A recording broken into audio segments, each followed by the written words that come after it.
सामान देते थे तो सामान के बदले सामान लेते थे।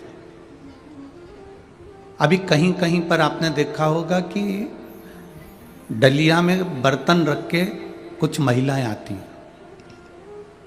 आपके इधर आपने देखा कि नहीं देखा वो हमको नहीं मालूम, पर हमने तो देखा।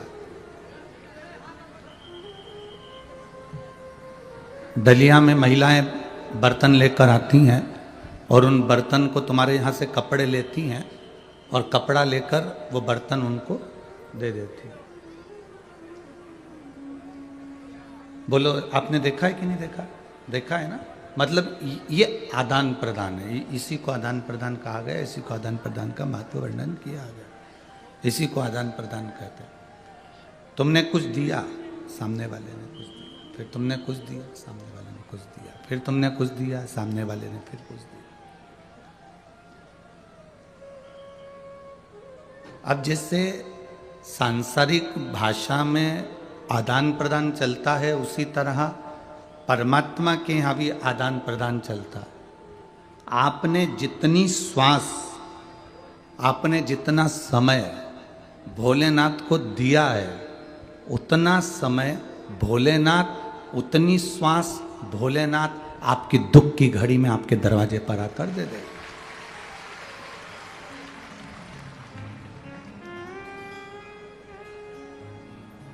बस ये आदान प्रदान है, इसको आदान प्रदान कहा गया। भगवान भोलेनाथ, इसी को आदान प्रदान कहते हैं। आपने अगर एक लोटा जल देवाधिदेव महादेव को दिया है तो महादेव ने आपकी जिंदगी में सारे सुख प्रदान कर दिए, सब दुख समाप्त कर। लोग कहते हैं कि गुरुजी एक लोटा जल सारी समस्या का हल है। ये एक लोटा जल ये सारी समस्या का हल है, तो एक लोटा जल चढ़ा देने पर उसका फल हमें मिलता क्यों है, क्यों प्राप्त होता? हमने देना सीखा, हमने प्रदान करना सीखा। हमने भोलेनाथ जी को एक लोटा जल दिया, अब दिया हुआ कभी खाली तो जाएगा नहीं। हमने शिव जी को अगर एक लोटा जल समर्पित करा है, भोलेनाथ जी को एक लोटा जल दिया है, भगवान शंकर को एक लोटा जल अगर हमने समर्पित करा है, तो उसका फल हमारे खाते में।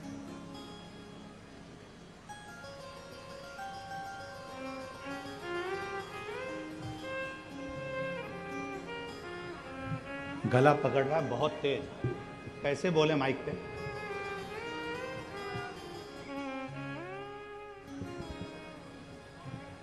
एक लोटा जल यदि हमने किसी को दिया है, एक लोटा जल यदि हम समर्पित करें तो उसका फल क्या मिलता है? हम कैसे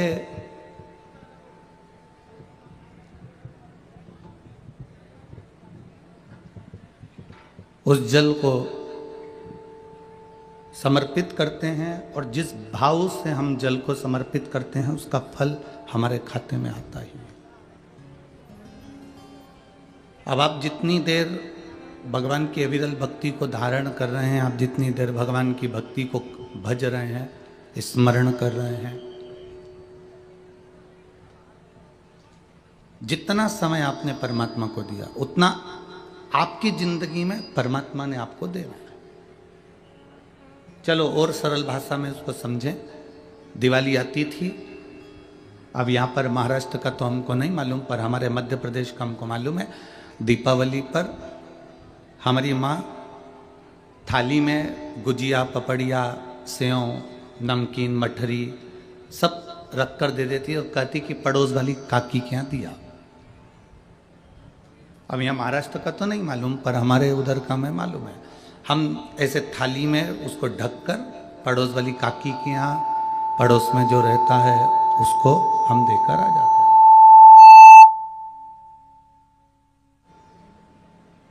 पड़ोस में जो रह रहा होता है हम उसको दे देते।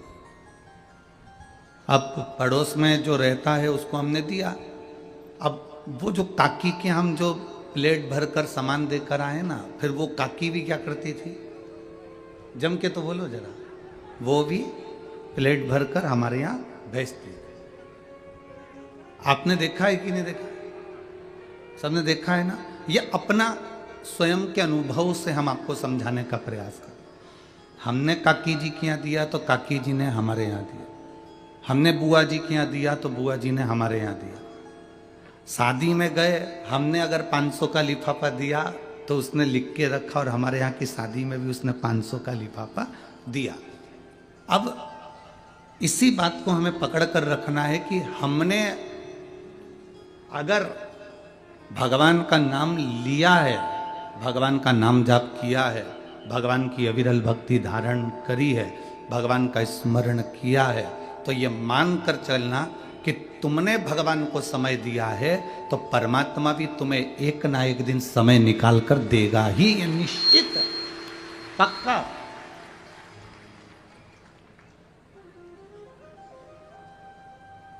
फिर उसमें कोई विषय चिंता का नहीं होता। तेरे मंदिर में आना मेरा काम है और मेरी बिगड़ी बनाना तेरा काम। तेरे मंदिर में मैं आ ही गया, मुझे दर्श दिखाना तेरा काम। ये उस पर निर्भर कर रहा है। अब इतनी धूप पड़ रही है, इतनी गर्मी पड़ रही है, आपको लगता होगा कभी कभी कि गुरुजी माइक वाले को इतना चिल्लाते हैं या माइक वाले को इतना गुस्सा करते हैं। आज आप तो अंदर बैठे हो, कभी बाहर से आ रहे होते ना तो देखना 2 से 3 किलोमीटर दूर गाड़ियां रोकी गई हैं, और 3 किलोमीटर दूर से बुजुर्ग माता अपने बच्चों का जब हाथ पकड़कर पंडाल में आती हैं तो उनका दर्द देखा नहीं जाता। कम से कम कथा सुनने का कम से कम मौका तो मिल जाए।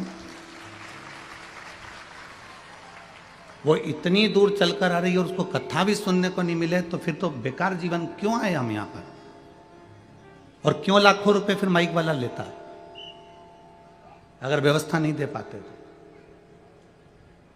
जरा देखो, छोटे छोटे बच्चे 3-3 किलोमीटर दूर से ऐसे हाथ पकड़ पकड़ कर, बुजुर्ग जिसकी कमर झुक रही है और वो चली रही है, केवल उसको एक ललकता है, सियोर वाला महाराज के यहाँ पहुंच जाऊं, कथा सुनना है मेरे को, 5 मिनट बैठना। धूप नहीं देख रही, चलती हुई धूप, बाहर जितने बैठे हैं जरा देखो उनका नज़ारा, लोग रोडों के किनारे बैठे हुए हैं कि केवल कथा सुनना। अब लोगों को लगता है कि महाराज जी माइक वाले को चिल्ला देते हैं, क्रोध कर देते हैं। ये एक समझने वाली विषय है कि क्यों कर रहे हैं। हमारा क्या है, हम तो ये कथा बाँचेंगे और फिर गाड़ी में बैठेंगे और अपने चले जाएंगे, पर मूल है आपका त्याग, मूल है आपका परिश्रम।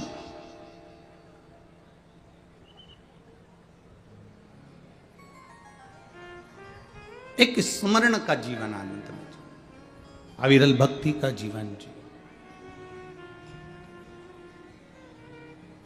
और तेरी कृपा बिना ना हिले एक भी अणु, लेते हैं श्वास तेरी कृपा से तनो तनो। हे गंगाधार मुक्ति द्वार ओंकार तू, भोले ओंकार तू, आयो शरण तिहार शंभो तार तार तू। बखान क्या करूं मैं राखों के ढेर का, चपटी भगोत में है खजाना कुबेर का। हे गंगाधार मुक्ति द्वार ओंकार तू, भोले ओंकार तू, आयो शरण तिहार शंभो तार तार तू। उसका भजन खाली नहीं जाए, उसका नाम जाप खाली नहीं जाए, उसका मंत्र जाप खाली नहीं जाए। आप जो जपे हो उसका फल मिलता जरूर। अब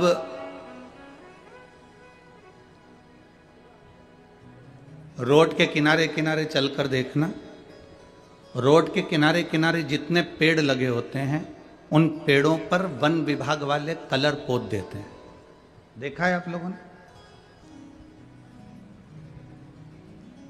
उन रोडों के किनारे पर जितने पेड़ लगे हुए हैं, जितने वृक्ष लगे हैं, उस पर उन्होंने कलर पोत दिया। कोई पे सफेद, वन विभाग का जो भी कलर होता है वो उस पर पोत दिया जाता है। अब जब कलर पुत गया पेड़ के ऊपर, वृक्ष के ऊपर कलर पुत गया, तो वो पेड़ किसका हो गया? वो तुम्हारा है क्या? जम के तो बोलो। नहीं। किसका है? सरकार का। वन विभाग का हो गया, सरकार का हो गया। सरकार ने, इसीलिए तुम जब वोट डालने के लिए जाते हो तो तुम्हारी उंगली पे भी कलर लगा दिया जाता है कि तुम इतनी देर के लिए सरकार के हो। जब तुम्हारी उंगली पर कलर लगाया तो उतनी देर तुमने मतलब सरकार का काम किया, तुमने वोटिंग करी, उतनी देर तुम सरकार के हो। पेड़ पर कलर लगा दिया, वृक्ष पर कलर लगा दिया, वृक्ष पर कलर पोता तो ये मालूम पड़ जाता है कि यह सरकार का है। उसी तरह जैसे पेड़ पे कलर देखकर पहचाना जाता है कि यह सरकार का है, उसी तरह हमारे गले में जब रुद्राक्ष की माला होती है या तुलसी की माला होती है या मस्तक पर तिलक होता है तो पहचान जाता है कि यह भोले नाथ का। पेड़ सरकार का है तो अपन भी उस सरकार के, अपन भी उस परमात्मा के।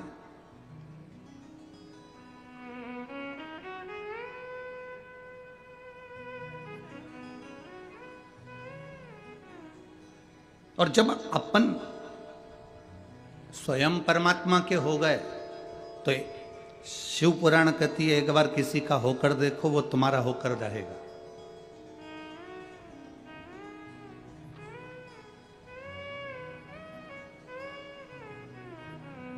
एक दरवाजे पर 4 बजे गाय को रोटी मिलती है। कितनी बजे? 4 बजे। प्रैक्टिकल करना।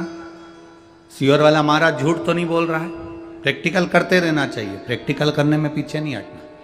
एक गाय माता को, गौ माता को 4 बजे दरवाजे पर रोटी मिलती है। गौ माता कहीं पर भी घूमती रहेगी पर 4 बजे वहां पर पहुंच जाएगी।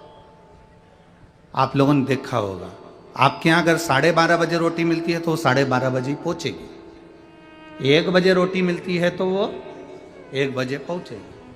5 बजे रोटी मिलती है तो वो 5 बजे पहुंचेगी। ये गौ माता का नियम है, वो घड़ी नहीं बांधती, इसके बाद भी समय पर वो तुम्हारे दरवाजे पर खड़ी मिलती है। क्यों?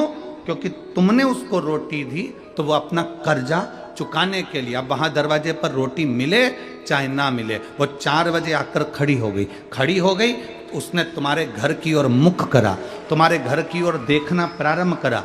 अब तुम समझ रहे हो कि वो 4 बजे उसको रोटी मिलती थी तो वो 4 बजे रोटी लेने के लिए आई है। ना ना ना, वो अपना कर्जा चुकाने के लिए आई है। 4 बजे आके वो तुम्हारे दरवाजे पर खड़ी हो जाती है। शास्त्र कहता है गौ माता का मुख जिस दरवाजे की ओर होता है और गौ माता दरवाजे की ओर खड़े होकर जितनी देर श्वास लेती है उतनी देर घर में जो नेगेटिवता रहती है, जो दुख, जो तकलीफ, जो कष्ट रहता है, गौ माता उसको श्वास के माध्यम से खींच लेती है। अब तुमको क्या लग रहा है कि वो 4 बजे रोटी मिलती थी इसलिए वो 4 बजे आ गई, 5 बजे रोटी मिलती थी तो 5 बजे आ गई। तुम भले रोटी मत दो, वो 4 बजे आके खड़ी होकर अपना कर्जा अदा करेगी, अपना कर चुकाएगी, अपना जो फर्ज है वो पूर्ण करेगी। अर्थात तुम्हारे घर के दुख को, तुम्हारे घर के तकलीफ को, तुम्हारे घर के कष्ट को वो गौ माता खींच लेगी।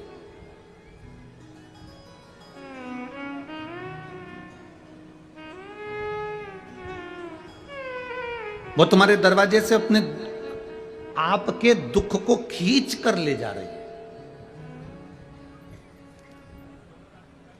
वो आपके कष्ट को खींच कर ले जा रही है।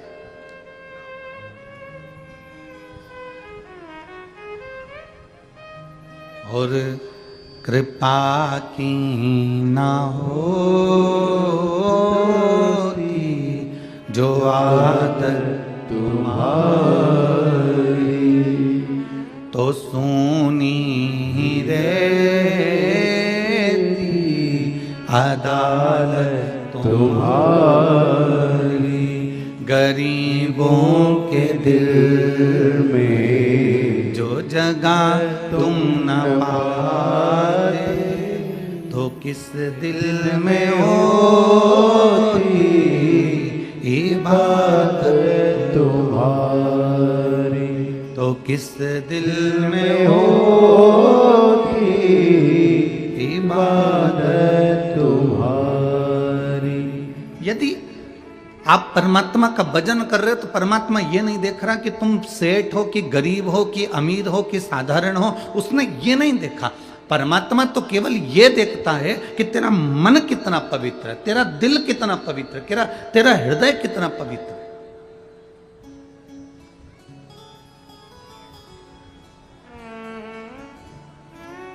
ए मेरी वनी की जीजियों और मेरे वनी के जीजाओं,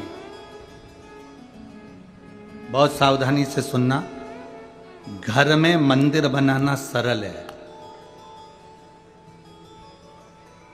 पत्थर का खरीद लाओ, रख दो, लकड़ी का खरीद लाओ, रख दो, फर्नीचर का बना लो, तैयार कर लो। घर में मंदिर बनाना सरल है। शिव पुराण कहती है दिल को मंदिर बनाना कठिन है। घर में मंदिर बनाना सरल है पर दिल में मंदिर बनाना कठिन है। इस दिल में मंदिर नहीं बन पाता। कब तक मंदिर है दिल में? जब तक कथा सुन रहे हो तब तक। थोड़ा बहुत जिंदगी में दुख आया कि तुम्हारा मंदिर छार, आज के बाद मंदिर नहीं जाऊंगी, भगवान तो मेरी सुनता ही नहीं है, पानी का लोटा उठा के रख दिया, अब नहीं जाऊंगी। पर वो जल चढ़ाया गया तुम्हारे काम आएगा। ये एक पत्र है जिसमें उसने पूरी मेडिकल की रिपोर्ट लगाई है। देखिए अब मेडिकल के कितने पर्चे लगाए हैं वो देखिए आप। पूरी रिपोर्ट है, जितनी लगा सकते थे वो पूरी रिपोर्ट मेडिकल की उन्हें कम से कम लगभग होंगे 60-70 से ज़्यादा पर्चे मेडिकल के।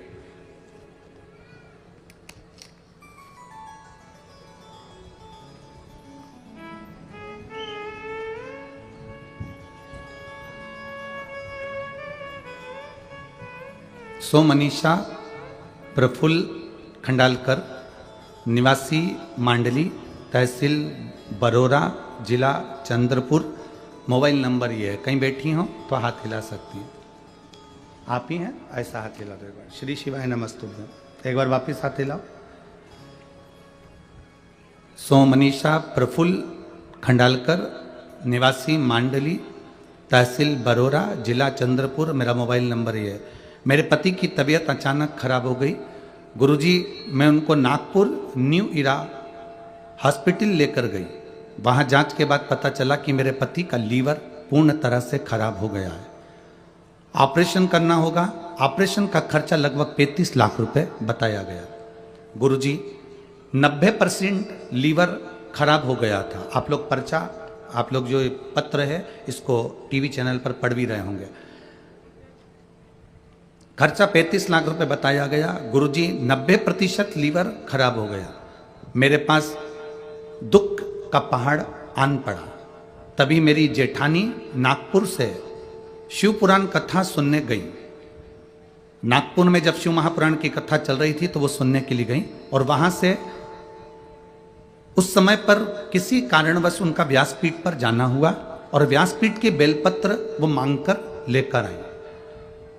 वो बेलपत्र पूरी तो उनको नहीं मिल पाई थी क्योंकि आपके यहाँ व्यासपीठ पर भीड़ बहुत थी। तो बेलपत्री का केवल एक पत्ता उनको मिला था। उसमें से आधा पत्ता उन्होंने मेरे को दिया। अब आधा पत्ता जो प्राप्त हुआ, जेठानी ने वो पत्ता मुझे दिया आधा और आधा खुद ने रखा और कहा ये भैया जी के शरीर पर ये बेलपत्री का पत्ता रखवा देना या उनके पास में रख देना, बाबा अच्छा कर देगा। मैं शिव पुराण की कथा सुनकर आई। हमने कहा वो वेंटिलेटर पर पड़े हुए हैं, अंदर जाने नहीं देंगे। उनका लीवर पूरी तरह से डैमेज हो चुका है, 90% काम कर रहा है और डॉक्टरों के हिसाब से पूर्ण तरह से शरीर बेकार हो चुका है। मेरी जेठानी ने कहा क्यों चिंता करते हो? सियोर वाले महाराज ने रात्रि को 9:15 का एक उपाय बताया है। वो 9:15 वाला उपाय रोज करना प्रारंभ करो। मेरा विश्वास कहता है कि ये ठीक होंगे। हमने रुद्राक्ष मंगवाया, उसका पानी रुमाल गीला कर कर दे देते और वेंटिलेटर पर उनके शरीर पर लगा देते। वो आधा पत्ता जो बेलपत्री का था वो उनके पलंग पर उनके पास में डॉक्टर से पूछ के रखवा दिया गया। रात्रि के 9:15 वाला उपाय करना प्रारंभ करा। जिस दिन हमने पत्ता रखा उसके दूसरे दिन ही बाबा ने ऐसी कृपा करी कि वेंटिलेटर से उतारकर उनको आईसीयू में लाकर भर्ती करा। जब आईसीयू में भर्ती करा तब हमारा विश्वास और जागृत हो गया। फिर हमने 9:15 वाला उपाय करना प्रारंभ करा जो रात्रि का आपने बताया है वो करना प्रारंभ करा और रुद्राक्ष का पानी उनके शरीर पर लगाना प्रारंभ करा।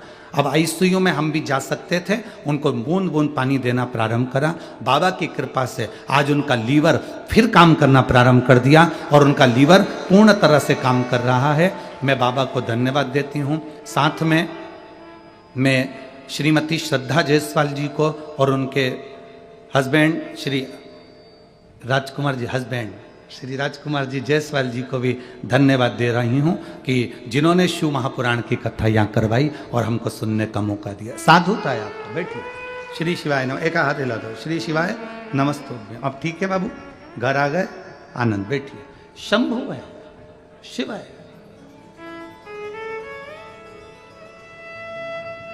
एक विश्वास, एक भरोसा, एक दृढ़ता।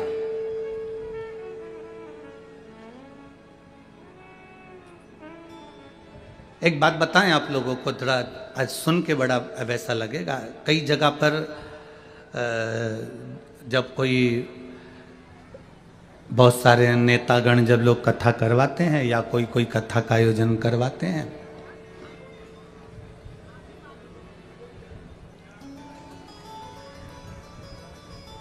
कोई भी कई लोग कथा करवा, अब यहाँ तो हमने नहीं देखा राजकुमार जी, आपके हमने ये नहीं देखा, पर कई जगह कथा करवाते हैं तो जो उनके मिलने वाले आते हैं उनको डालने के लिए रुपट्टा दिया जाता है।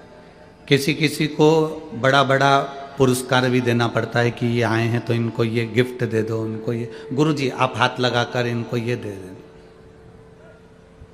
पर शिव महापुराण, ये आप कोई दूसरी पुराण कराओ ना, उसमें खूब गिफ्ट दो और खूब रुपट्टे उड़ा, पर शिव महापुराण का जो बेलपत्री से बड़ा कोई गिफ्ट नहीं हो सकता।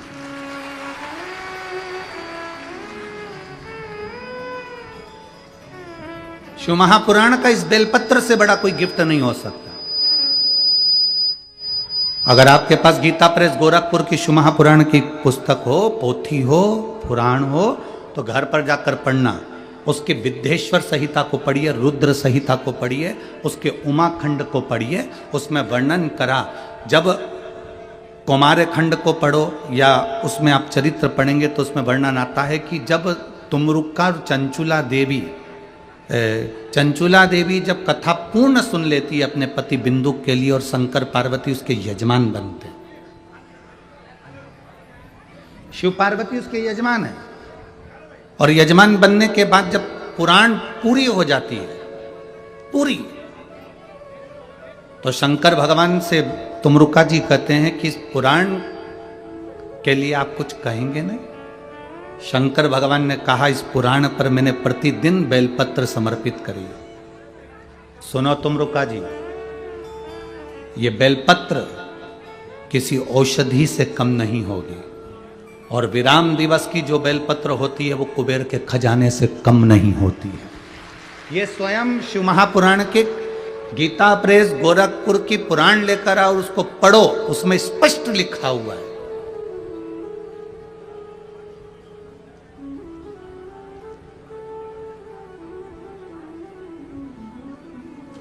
आज आपसे एक बात पूछना चाहेंगे, बहुत अच्छे से जवाब देना।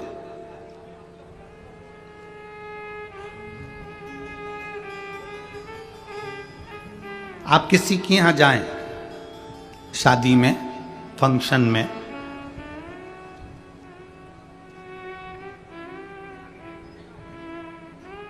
वो आपको साड़ी तो दे दे, सुंदर सुंदर कपड़े भी दे दे और मीठी वाणी ना दे, अच्छे से बोले ना, सम्मान ना करे, सत्कार ना करे, तो तुम्हें साड़ी अच्छी लगेगी? जम के तो बोलो। नहीं। कपड़े अच्छे लगेंगे? नहीं। अगर वो साड़ी नहीं भी दे, कपड़े नहीं भी दे, और मिठास से भरी हुई वाणी प्रदान कर दे तो तुम्हें कपड़े की भी जरूरत नहीं पड़ेगी और जेवर की भी जरूरत नहीं। केवल मीठी वाणी,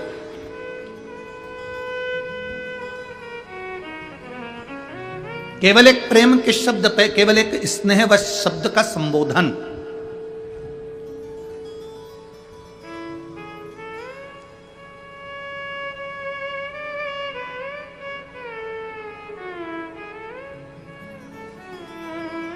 एक स्नेहवश शब्दों का संबोधन मूल है। हमको बड़ा अच्छा, आज भी हमने देखा, कल भी हमने देखा, राजा भैया के हम वहाँ पर सुबह सुबह घूमने का क्रम कर रहे, तो घूम रहे थे, तो हम 2-1 दिन से देख रहे थे, वो श्रद्धा बेटी बाहर आती हैं, वो जीजी भाई, और वो काम वॉचमैन खड़े रहते हैं या चौकीदार खड़े रहते हैं, तो उनसे कह देती हैं अब तुम थक गए होगे, सो जाओ, बैठ जाओ थोड़ा, हम जग गए हैं, तुम सो जाओ, बैठ जाओ। एक स्नेह की वाणी, एक प्रेम की वाणी, एक वात्सल्यता की वाणी। मत दो दुनिया को, अगर तुम नहीं दे सकते, तुम करोड़ों का धन प्रदान नहीं कर सकते, मत करो। तुम भंडारा नहीं कर सकते, मत करो। तुम दुनिया को कम्बल कपड़ा नहीं दे सकते, मत दो, पर कम से कम मीठी वाणी तो बोलो। वाणी ऐसी बोलिए जो मन का आपक होए, पर आज के जमाने में वाणी ऐसी बोलिए जो जम के झगड़ा होए, पर उससे मत बोलिए जो तुमसे तगड़ा होए। तो वाणी तो मिठास से परिपूर्ण होना चाहिए, प्रेम की वाणी होना चाहिए। पर आज के जमाने में लोगों को वाणी बोलना आती कहाँ। एक राजा ने एक महल बनाया, बड़ा सुंदर महल बनाया, और नगर के सेठ जी को बुलाया। नगर के सेठ जी को बुलाकर कहा कि महाराज मैंने, सेठ जी देखो मैंने महल बनाया, कैसा बना। सेठ जी ने महल देखा, बड़ा सुंदर महल है, बहुत सुंदर, बहुत सुंदर। सेठ जी ने कहा महाराज महल तो अच्छा बना लिया, पर महल का दरवाजा छोटा रख दिया। राजा ने कहा दरवाजे से क्या होना है। नहीं महाराज, दरवाजा छोटा रख दिया, जब तुम मरोगे तो तुम्हारी अर्थी कैसे निकलेगी। राजा को गुस्सा आ गया, मेरे तो महल का मुहूर्त और ये मेरी अर्थी निकाल रहा है। राजा ने दूतों को बुलाया, इसको बंद कर दो। उसको कारागार में बंद कर दिया। थोड़ी देर बाद उसकी पत्नी आ गई, महाराज मेरा पति आया था। राजा ने कहा तेरे पति को बोलने के लक्षण नहीं है क्या, कि इतना अच्छा महल बनाया, दरवाजा छोटा रख दिया। जब राजा तू मरेगा तो तेरी अर्थी कैसे निकलेगी। इतने में पत्नी बोली अब मेरे पति को क्या करना, अर्थी कैसे निकलेगी, राजा को काट काट के निकाल देंगे। अब तो राजा को चक्कर आने लगे, बताओ मेरी दशा बिगाड़ रही। राजा ने दूतों को बुलाया, इसको ही बंद करो, उसको ही बंद कर दिया। थोड़ी देर बाद उसका बेटा आ गया। बेटे ने आकर कहा महाराज मेरे माता पिता आए थे। राजा ने कहा तेरे पिताजी को बोलने के लक्षण नहीं क्या, कि इतना अच्छा महल बनाया, दरवाजा छोटा रख दिया, जब तुम मरेगा तो तेरी अर्थी कैसे निकलेगी। और तेरी माँ में तो और बोलने के लक्षण नहीं है, इतना विचित्र बोलती है कि राजा की अर्थी निकालने की क्या जरूरत है, काट काट के टुकड़े करके निकाल देंगे। इतने में लड़का बोला महाराज मेरे ना तो बाप को बोलना आता है, ना मेरी माँ को बोलना आता है, उनको क्या करना, अर्थी कैसे निकालेंगे, राजा को अंदर ही जला देंगे।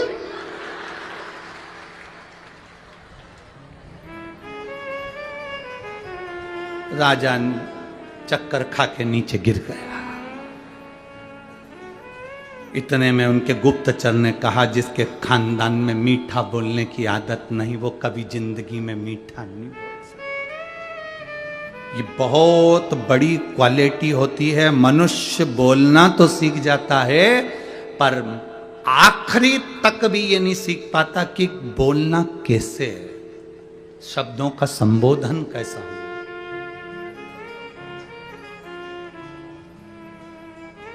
मीठी वाणी बोलो, प्रेम की वाणी बोलो, स्नेह की वाणी बोलो। दुनिया कितनी भी ताना दे, कितनी भी गालियां दे, कितनी भी अपशब्द कहे, कितना भी कुछ कहे, आप अपने मिठास को देने में कमी मत करो। प्रेम दोगे प्रेम मिलेगा, नफरत दोगे नफरत मिलेगी, भजन दोगे भजन मिलेगा, भोजन दोगे भोजन मिलेगा, जल दोगे जल मिलेगा। और एक बात बहुत पक्की है, पेड़ के नीचे पानी डाला जाता है तो वृक्ष बड़ा होकर छाया देता है, फल देता है, पत्ती देता है, फूल देता है। उसी तरह शंकर के शिवालय में शिव जी के ऊपर एक लोटा जल डाला जाता है तो वो भी अपनी छत्र छाया में तुम्हें रख लेता है। बोल बम का नारा है, सारी समस्या का हल वो भी तुमको रख लेते।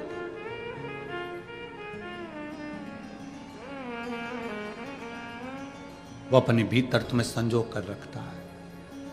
और मैंने तेरे ही भरोसे बाबा, तेरे ही भरोसे हवा बिच उड़ती जावांगी बाबा, डोर हटो छठीला मैं कटी जावांगी।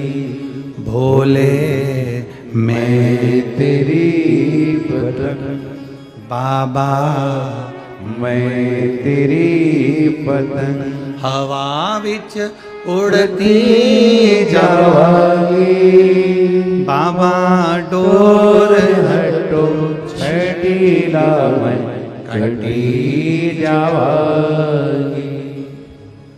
हम जब उसके करीब पहुंच गए तो वो हमारा हो गया, हम उसके।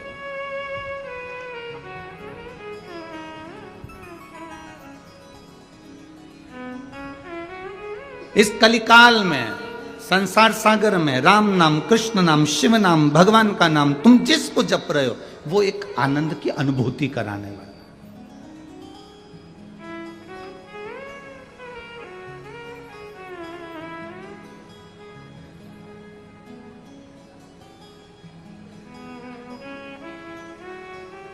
वो एक आनंद की अनुभूति कराने वाला। जाया करो, शिव के दरवाजे पर जाने से कभी मुख मत मोड़ो। तुम ये मत सोचना कि अभी हमारा काम नहीं हो रहा। कई लोग कहते हैं गुरुजी पशुपति व्रत करना है, कौन सा मुहूर्त अच्छा रहेगा। कई लोग कहते हैं गुरुजी 16 सोमवार का व्रत करना है, कौन सा मुहूर्त अच्छा रहेगा। कई लोग कहते हैं गुरुजी सोमवार का व्रत प्रारंभ करना है, कौन सा मुहूर्त अच्छा रहेगा। कोई कहता है मुझे शंकर जी के मंदिर जाना प्रारंभ करना है, कौन सा मुहूर्त अच्छा रहेगा। शिव महापुराण की कथा में वर्णन किया गया कि शंकर के मंदिर में, शंकर के ग्रह में, शंकर के मंदिर शिवालय में, देवालय में, शिव पुराण में, शंकर की स्तुति में, शंकर के अनुमोदन में, शंकर के भजन में मुहूर्त नहीं देखा जाता, क्योंकि शंकर काल अधिपति महाकाल है। उसने समय बनाया है तो वो मुहूर्त खुद बनाता। सारी पुराण, जितनी पुराण होती है उसमें मुहूर्त देखा जाता है। रामायण बिठाना है मुहूर्त देखना पड़ेगा, भागवत बिठाना है मुहूर्त देखना पड़ेगा। शिव महापुराण बिठाने के लिए कोई मुहूर्त नहीं देखा जाता।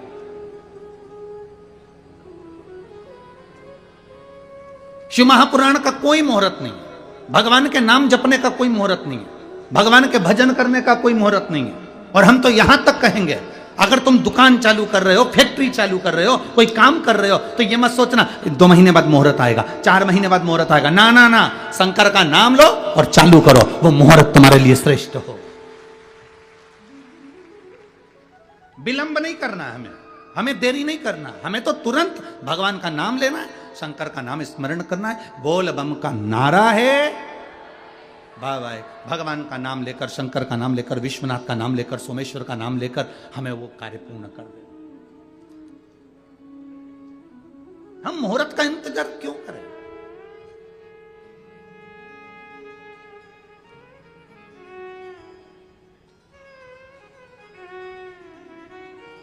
काल करे सो, जम जम के बोलो जरा, तुम लोगों को तो आता होगा। काल करे सो, आज करे सो, पल में परलय हो जाएगा, और शिव नाम जपेगा कब? जब मिल जाए, जब स्मरण हो जाए। लोग कहते हैं गुरुजी हम 7 दिन की कथा नहीं सुन पाए। हम कहते हैं आखिरी की तो सुन रहे हो ना।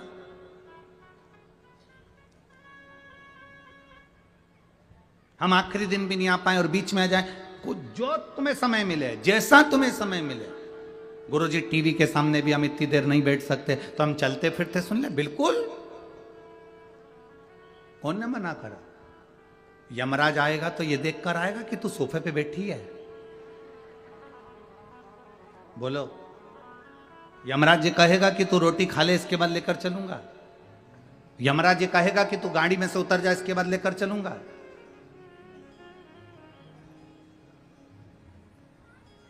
मृत्यु का कोई समय नहीं, मृत्यु का कोई ठिकाना नहीं और मृत्यु का कोई समय नहीं है। हमें इंदौर की एक घटना ध्यान में आती है, बहुत पहले की, अभी अभी के नहीं है, कम से कम हो गए 15 से 16 साल से ऊपर, बल्कि जब वहाँ पर एक वो मॉल बना था, पहला मॉल इंदौर में बना था, वो ट्रेजर आइलैंड करके कोई एक पहला मॉल बना था, और पहला मॉल बना था और उस मॉल के पास सामने गाड़ी खड़ी हुई थी, और महिला का जो पति था वो मॉल में गया था, महिला अंदर बैठी हुई मोबाइल चला रही थी और एसी में बैठी हुई थी, कांच बंद था, इधर का भी कांच बंद, इधर का भी कांच बंद, इधर का भी कांच बंद, सब बंद, वो मोबाइल चला रही थी। दो बैल कोई दूसरे चौराहे पर लड़े थे, उसका एक बैल दौड़ता दौड़ता आया और गाड़ी के कांच में से सींग को महिला के पेट में मार दिया और उसी समय उसके प्राण छूट गए। मौत 7 ताले में भी बंद हो जाओ तो भी आना निश्चित है। मृत्यु का कोई स्थान नहीं होता, मौत का कोई स्थान नहीं होता कि तुम सोफे पर बैठे हो तो मौत नहीं आएगी, या तुम यहां बैठे हो या वहां बैठे हो मौत नहीं आएगी ना। मृत्यु का कोई स्थान नहीं होता। जन्म, मरण, परण, 3 उस भोलेनाथ के हाथ में है। बस इतना जरूर है कि तुमने अगर भगवान के नाम का गुणगान किया है, भगवान की भक्ति करी है, तो यह पक्का है कि तुम्हें भोगना नहीं पड़ेगा, उस परमात्मा की शरणागति तुम्हें तुरंत प्राप्त हो जाए, भोगना नहीं।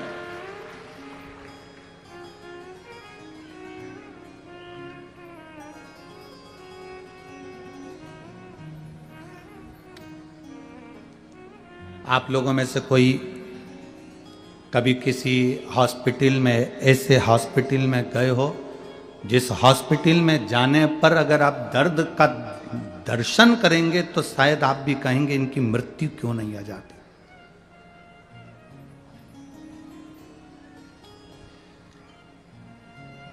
गोरखपुर का कैंसर हॉस्पिटल का स्मरण में आता है। फिर एक बार चेन्नई के भी कैंसर हॉस्पिटल का स्मरण आता है। वहां जो कैंसर का मरीज होता है वो इतना दर्द भोगता है कि वो भगवान से रोज की प्रार्थना करता है कि प्राण छूट जाए, मौत नहीं आती। इतना तकलीफ उसके जीवन में होता है, इतना कष्ट होता है।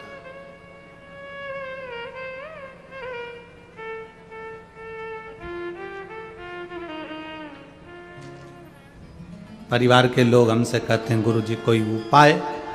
हम उनसे एक ही बात कहते हैं, देखिए उपाय तो बस केवल एक है, 1 लोटा हम शंकर को समर्पित करें, रुद्राक्ष को तांबे के कलश में गलाकर शिव जी को चढ़ाकर उसका जल जितना आप पी सकते हैं, 2 बूंद 4 बूंद शरीर पर लगा सकते हो, वो आपको सुख देगा।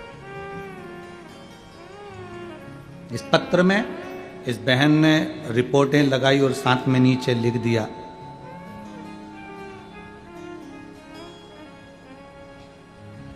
मैंने मेरे पति की जांच की पूरी फाइल पत्र में लगा दी है, जिसमें डॉक्टर के हिसाब से रिपोर्ट नॉर्मल है। आश्चर्य में डॉक्टर भी पढ़ता है कि ऐसा कौन सा पुण्य उदय हो गया हमारा, पुण्य कौन सा प्रबल हो गया हमारा।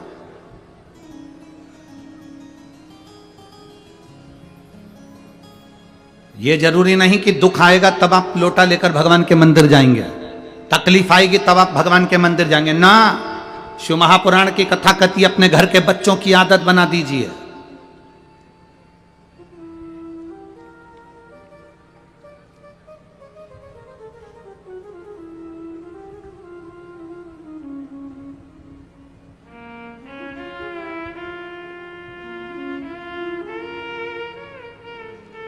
जितनी मेरी माताएं बैठी और जितनी मेरी जीजियां बैठी हैं और जितने मेरे जीजा बैठे हैं, आप माता भी और पिता भी हो,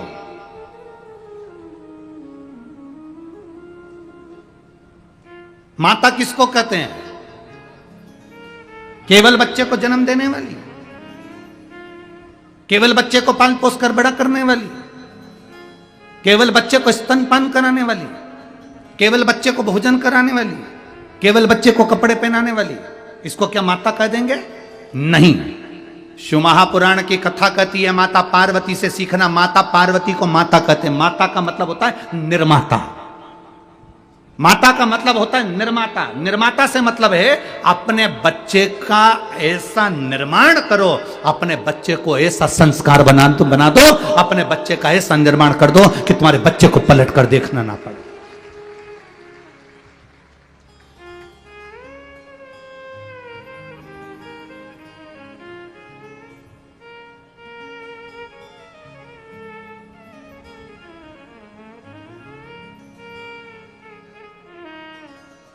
अपनी बीबी के लिए महल बनाने वाले तो ढेर सारे राजा हुए।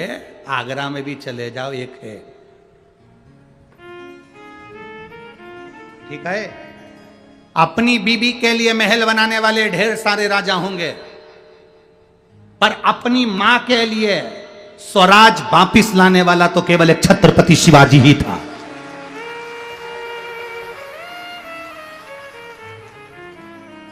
अपनी माता के लिए स्वराज लाने वाला, अपनी मां के लिए वापिस राज्य लाने वाला, अपनी माता के लिए स्वराज की स्थापना करने वाला तो केवल छत्रपति वीर शिवाजी ही थे। बीबी के लिए तो कोई भी महल बना लेगा। बीबी के लिए महल बना लेना सरल बात, कोई भी पर अपनी माता के लिए स्वराज, अपनी माता ने कह दिया कि मुझे ये चाहिए, मतलब ये मेरा महल मुझे चाहिए तो चाहिए। और छत्रपति शिवाजी महाराज ने कह दिया, अम्मा सेना बहुत है उसके पास में, मेरे पास इतनी सेना नहीं है मां, मेरे पास इतनी सेना नहीं है मां, कैसे जाऊंगा, कैसे लाऊंगा। जीजा वही कहती है तू रुक, मैं जाती हूं। छत्रपति शिवाजी ने कहा मां अब तू मत जाना। जीजाबाई हाथ पकड़कर वीर शिवाजी को बाल्यावस्था से, बचपन में जब वीर शिवाजी केवल 3 साल के थे,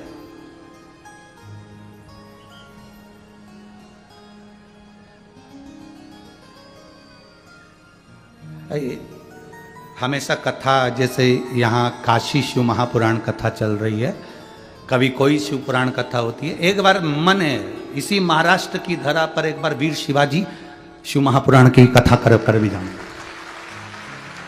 छत्रपति वीर शिवाजी शिव पुराण की कथा भी इस पवित्र भूमि पर महाराष्ट्र की, और प्रयास करेंगे जहां शिवाजी महाराज का समय अधिक बीता होगा, जहां उनका जन्म काल, जहां उनका राजपाट का स्मरण हुआ होगा, वहीं उसी भूमि पर प्रयास करेंगे कि एक बार छत्रपति वीर शिवाजी शिव महापुराण का कथा का भी स्मरण किया। 3 वर्ष की आयु थी वीर शिवाजी महाराज की, मात्र 3 वर्ष की आयु, और छत्रपति वीर शिवाजी 3 वर्ष की आयु में मां का हाथ पकड़कर शंकर के शिवालय जाकर लोटा भर के जल चढ़ाते थे। मां निर्माता है, माता माता नहीं, माता जम के बोलो जरा, निर्माता है। अपने बच्चे को तुम्हें क्या बनाना है ये तुम्हारे ऊपर निर्भर करता है।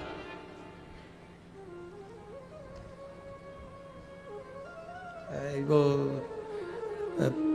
पहले सर्कस में शेर आते थे, तुमने देखे? अरे बोलो तो जम के, ऐसा बड़ा बड़ा पिंजरा चलता था, उसमें शेर आते थे और शेर फिर करतब दिखाते थे। अब सर्कस में शेर आते हैं? नहीं। क्यों नहीं आते? भारत सरकार ने उस पर बैन लगाया, वन विभाग ने उस पर बैन लगाया कि सर्कस में शेर नहीं होना चाहिए, इन शेरों को छुड़वाओ जंगल में। जितने सर्कस के शेर थे उनको जंगल में छुड़ाया गया,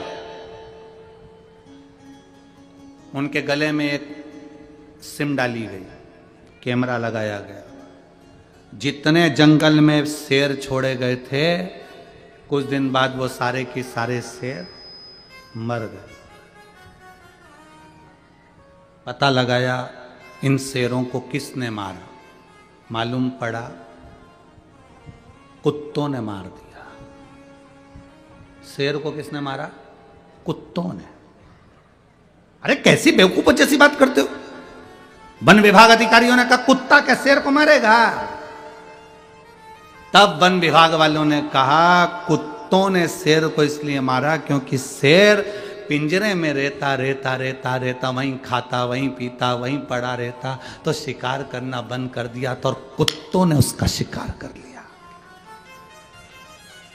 ये केवल शेर और वन विभाग की कथा नहीं, अपनी कथा है। अपनी औलाद को पिंजरे का शेर मत बनाओ कि घर में चाउमीन ने रोटी ने टुकड़ा ने मेरा बेटा मेरा बेटा मेरा बेटा मेरा बेटा मेरा बेटा, गाड़ी दे दूंगी, बंगला दे दूंगी, मोटरसाइकिल दे दूंगी, ये दे दूंगी, वो दे दूंगी, चेन दे दूंगी, अंगूठी दे दूंगी, ये दे दूंगी, वो दे दूंगी। बेटे को लगाकर दुकान दे दी, काम दे दिया, धंधा दे दिया, बिजनेस दे दिया, सब बेटे को दे दिया। बेटा एक बार शिकार करने के लिए नहीं गया, एक बार कमाने के लिए आगे नहीं बढ़ा, एक बार उसकी जिंदगी में दुख नहीं आया, ठोकर नहीं खाई तो वो आगे बढ़ नहीं पाया।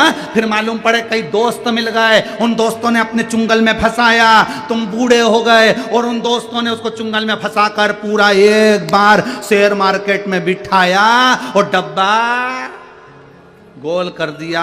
अब रो रहा है, मैं क्या कमाऊं, मैं तो बड़ा दुखी हो गया। महाराज जी पत्रिका देखकर बता दो, मेरी जिंदगी में सुख कब आएगा। महाराज क्या करे पत्रिका का, तुमने अपने बेटे को केवल पिंजरे का शेर बनाया था। अगर आप अपने बेटे से कह दो मेरी दौलत मत देखना, मेरा धन मत देखना, मैं नहीं दे सकती, मेरा मन पड़ेगा मैं उसको दूंगी, इसलिए मेरा निवेदन है तू अपनी कमाई करना खुद चालू कर। जब वो जंगल का शेर बनेगा, शिकार करना प्रारंभ करेगा, जब वो जंगल का शेर बनेगा, कमाई करना प्रारंभ करेगा, जब वो जंगल का शेर बनेगा, ठोकरें खाएगा, लोगों से जाकर भिड़ेगा, तब जाकर कुछ कमा कर लाएगा, तो उसको कमाई का भी अंश मालूम पड़ेगा कि 1 रुपए की कीमत क्या होती है। उसको धन की कीमत मालूम पड़ेगी कि धन की कीमत क्या होती है। लगी लगाई दुकान दे देना, व्यापार दे देना, धन दे देना, संपदा दे देना, बंगला दे देना, गाड़ी दे देना, ना ना ना ना ना।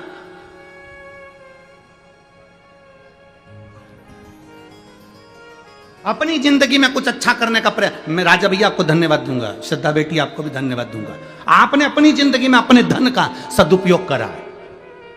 बनी में करोड़पति बहुत सारे होंगे, ढेर धन होगा, ढेर संपदा होगी, पर जोड़ जोड़ के केवल बच्चों को दिया। कभी जीवन में एक बार सत्कर्म नहीं कर पाए। कम से कम बनी का इतिहास रच दिया आपने, शिव पुराण की कथा करवा। यह बनी का इतिहास रच दिया कि बनी जैसे क्षेत्र में भी शिव महापुराण की कथा हो सकती है, कोयले की इस खदान में भी हीरा प्रकट हो सकता है। यह बनी के इतिहास में तुमने सिद्ध कर दिया। जोड़ा जोड़ा जोड़ा जोड़ा। हम तो ये भी नहीं कहते कि तुम किसी महाराज को दे दो, हम तो ये भी नहीं कहते कि तुम किसी को दो, हम तो ये कहते हैं अपने ऊपर तो खर्च करो, अच्छा खाओ पियो मौज करो। तुम्हारा बेटा एप्पल का मोबाइल लेकर घूम रहा है, तुम्हारा बेटा कौन सी बुलेट आती भट भट फटाका फोड़े, कौन सी रे हैं, कौन सी कंपनी की है, रॉयल कंपनी का। हाँ, ना जाने कौन कौन सी कंपनी की बुलेट लेके घूम रहा, 1.5 लाख की।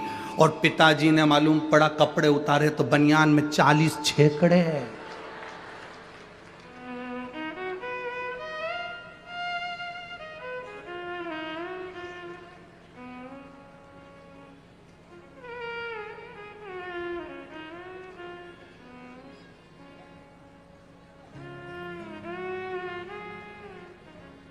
मेरे महादेव को देखकर जीना प्रारंभ करो। मेरे शंकर भगवान की जिंदगी बड़ी विचित्र जिंदगी थी, बहुत मस्त जीते थे। उनके चेहरे पे कभी उदासी रही नहीं। मेरे भोलेनाथ जी के जितने फोटो देखोगे उसमें हल्की सी मुस्कुराहट देखोगे, वो हंसता ही रहता है। कई लोग हमसे भी कहते हैं तुम कथा करते करते दांत क्यों दिखाते रहते हो, तुम्हारी एक भी फोटो ऐसी नहीं आई जिसमें तुम्हारे दांत नहीं है। जब देखो, जब तुम्हारे जितने फोटो बनते उसमें तुम मुस्कुराते ही दिखते हो। तो यहाँ तो रामचरितमानस में कोई यशोदा जी, कौशल्या मैया राम जी से कहती है माता पुनि बोली सोमति डोली तजौताते अरूपा की जय शिशु लीला थी प्रिय शीला यह सुख परम अनुपा। माता कौशल्या कर रही हैं, सुनी वचन सुजाना रोदन ठाना। कौशल्या जी राम जी से कह रही हैं कि राम तुम रो।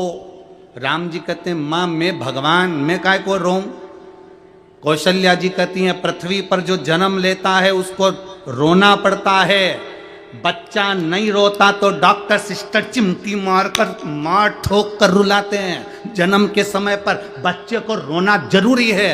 क्यों रुलाते हैं? क्योंकि आज से रोएगा तो मरेगा तब तक रोना पड़ेगा, इसलिए रो। पर शिव महापुराण रोना नहीं सिखाती, इसलिए तो शंकर भगवान अजर अमर है।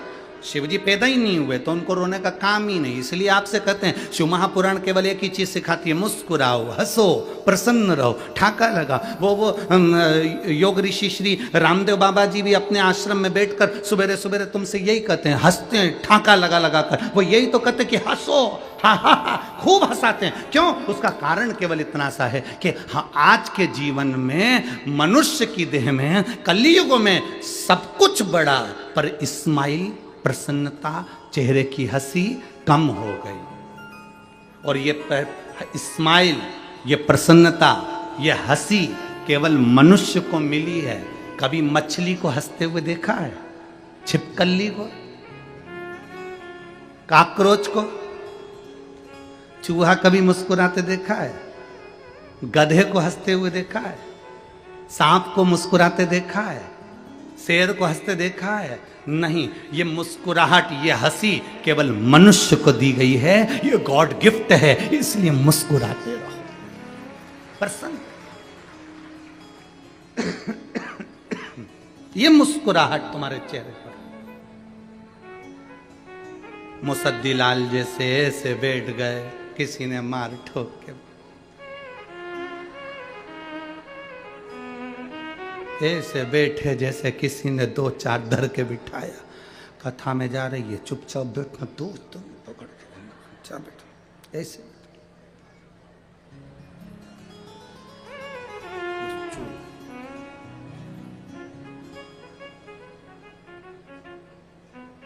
तुम्हारी कोई बेस्ट फ्रेंड भी अगर ऐसी रहे ना, मुसद्दी लाल जैसी, तो तुम ऐसी बेस्ट फ्रेंड से तो वो क्या कहते हैं, ब्रेकअप कर लो। ऐसी बेस्ट फ्रेंड किस काम की जो मुस्कुराए नहीं तुम्हारी? क्या करे? सबसे बड़ा आभूषण है चेहरे का। तुम कितने भी अच्छे कपड़े पहन लो, अगर तुम्हारे चेहरे पर मुस्कुराहट नहीं है तो कोई मतलब की नहीं है। कई लोग शादी में हमने देखा है, अब तो हम इतनी शादियों में नहीं जा पाते, पर पहले हम लोग जब शादी में जाते थे तो देखते थे लोग कोट पैंट सब पहन के आते, वीआईपी बन के आते, उनके चेहरे पर रत्ती भर मुस्कुराहट नहीं होती। गुलदस्ता जरूर देते, पर चेहरे का गुलदस्ता तो था ही कहाँ। मतलब बड़े बड़े ऑफिसरों को हमने देखा है, बड़े बड़े ओहदे पर बैठते हैं, बड़े बड़े मिनिस्टर, मंत्री, कोई कलेक्टर ऑफिसर, कोई बड़े बड़े बहुत सरकारी नौकरी के बड़े बड़े ऑफिसर देखो, उनके चेहरे पर कभी स्माइल नहीं रहती, वो हंसते ही नहीं है। हमने एक बार पूछ लिया क्यों नहीं हंसते, तो क्या गुरुजी हंसो तो फंसो।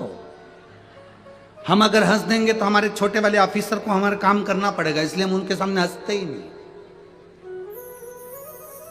पर मुस्कुराहट जरूरी है, चेहरे पर हंसी जरूरी है, प्रसन्नता जरूरी है, और वो बहुत जरूरी है, बहुत। तेरे दरबार की बाबा निराली शान देखी है, तेरे दरबार की बाबा निराली शान देखी है। तुझे देते नहीं देखा, पर झोली भरी देखी है। तुझे देते नहीं देखा, पर झोली भरी देखी है। मुख दुनिया मोड़ेगी, बाबा तू मुखड़ाना मोड़ी। मुख दुनिया मोड़ेगी, छोड़ेगी बाबा तू मुखड़ा मैनू लगी परीतीन बाबा तू वे ना। प्रीत लगाओ परमात्मा से। अगर प्रीत परमात्मा से है तो मिलन होगा। एक मुस्लिम बेटी ने पत्र लिखा था कल की कथा में दिया था उसने वो।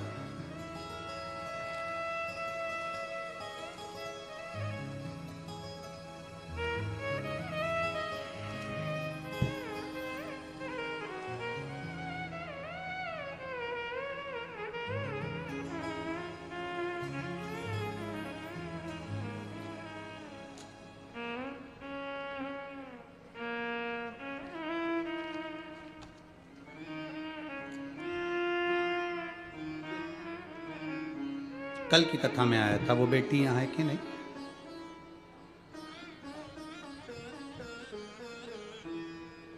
निकिता वेदांत लाजेवर, मुकाम पोस्ट वणी, जिला यवतमाल। श्री शिवाय नमस्तुभ्यम। मैं एक मुस्लिम धर्म की हूं। मैंने सनातन धर्म के लड़के से वेदांत लाजेवार से विवाह किया है। कहीं बैठी है बेटी? आप ही हैं? आजा आजा बेटा। मैंने एक मुस्लिम धर्म से एक सनातन धर्म के लड़के से विवाह किया। वेदांत लाजेवार से मैंने शादी की है। मेरा ससुराल वालों ने मुझे अपना लिया और मेरा पूरा परिवार मुझे बहुत प्रेम करता। शायद मैंने सोचा भी नहीं था कि मेरे सनातन धर्म में आने के बाद मुझे इतना प्रेम मिलेगा, इतना स्नेह मिलेगा। मैं संपूर्ण सनातनियों को जय हिंद कहती हूँ, जय भारत। गुरुदेव, मैं एक लोटे जल का वर्णन करना चाहती हूँ। मेरा जो बचपन पहले निकला, मेरा जो समय निकला, उस समय पर हम सनातन हिंदू धर्म के किसी देवता से इतना लगाव नहीं था, क्योंकि हम मुस्लिम धर्म अपनाए हुए थे। गुरुदेव, मैं बाबा का क्या वर्णन करूं। शादी के कुछ समय बाद मेरे पति गलत संगत की ओर चले गए। तब मेरा और उनका झगड़ा होता था कि आप और हमारा विवाह हुआ है, हम और आप गलत संगत की ओर चले गए। ये देखते देखते मेरे पड़ोस में एक काकू रहती हैं। उन काकू ने मुझसे कहा, बेटा तू भले पूर्व में मुस्लिम धर्म में रही हो, पर तू अब सनातन धर्म में आ गई है, तो तू एक काम कर। सियोर वाला महाराज कहता है कि शिवजी पर एक लोटा जल चढ़ाना चाहिए। गुरुदेव, मैंने वो 5 वाली काकू के कहने पर महाशिवरात्रि का पूजन किया, पशुपतिनाथ का व्रत प्रारंभ किया। और गुरुदेव, मैंने पशुपतिनाथ का व्रत प्रारंभ कर कर शिवजी को एक लोटा जल चढ़ाना प्रारंभ करा। आज तक मैंने भगवान का ऐसा चमत्कार नहीं देखा था। गुरुदेव, मेरा केवल एक व्रत पूर्ण हुआ और मेरे पति ने मदिरा पीना छोड़ दी। मैं बाबा को यहां प्रणाम करने के लिए आज मैं धन्य हूं। मेरे पति को भी मैं बहुत भाव से प्रणाम करती हूं कि वो भी शिव के भक्त हैं और मैं भी शिव की भक्त हूं। और मेरे जीवन का ये मेरा बड़ा फल प्राप्त करा। मेरा पूरा ससुराल, मेरा पूरा समाज और मेरा पूरा ससुराल आज मुझे बहुत आनंद में रखते हैं और मेरे पति भी मुझे बड़े आनंद में रखते हैं। मैं साधुवाद देती हूँ। हर हर। आजा बेटा।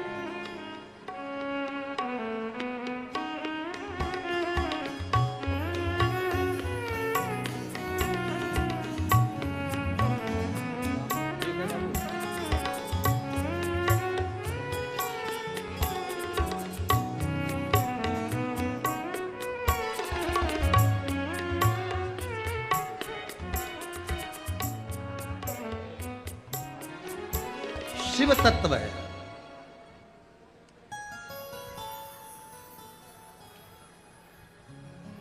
इस पेटी ने एक लाइन लिखी है, मैं आस्था चैनल पर वालों से भी बोलूँगा कि इस लाइन को आप चैनल पर भी जरूर दिखाएं। इस बेटी ने एक लाइन लिखी है, सारे शिव भक्तों को मैं मन से धन्यवाद देती हूँ, श्रद्धा जी आपको और भैया राजकुमार जी जायसवाल जी आपको। बाबा, मेरे जीवन का सनातन धर्म अपनाना सफल हो गया और मेरा जीवन धन्य हो गया। ये लाइन इस बेटी ने अपने भाव को व्यक्त किया। एक बात अपने जीवन में उतार कर रखिए, अपने जीवन में भाव को अपने जीवन में रखिए कि हम जो जिंदगी जिए उस जीवन में, हमने कल भी कथा में कहा था कि शिव भक्ति ये नहीं कहती कि आप कुछ गलत करें। शिव भक्ति ये कहती है कि आप जहाँ रहें वहाँ आपके नज़दीक में, आपके आसपास में, आपके नज़दीक में जो शिवालय, उस शिवालय में एक लोटा जल समर्पित कर दो।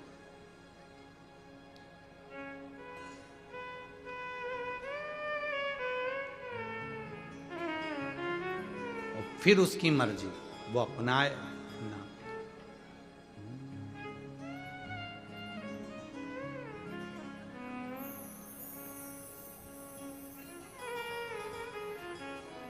तूने कार्तिकेय जी की उत्पत्ति हुई, भगवान शिव के तेज पुंज से प्रकट हुई।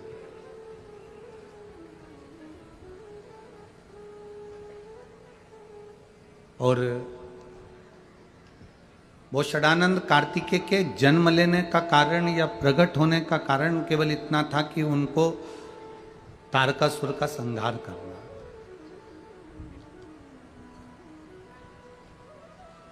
हमने पहले भी कथा में कहा, फिर कहते हैं कि आपके और हमारे जन्म लेने का कारण कुछ ना कुछ जरूर है। कोई ऐसा व्यर्थ में पैदा नहीं हुआ है।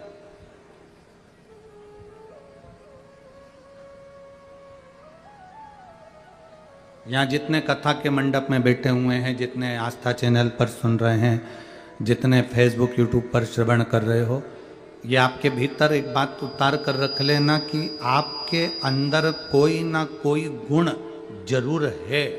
इसलिए परमात्मा ने तुमको पृथ्वी पर पैदा करा। अगर गुण नहीं होता तुम्हारे अंदर तो तुम्हें जन्म देता ही नहीं, पहले ही निपटा देता। गुण है तो पैदा कर, बस वही गुण को आपको और हमको प्रकट करना है।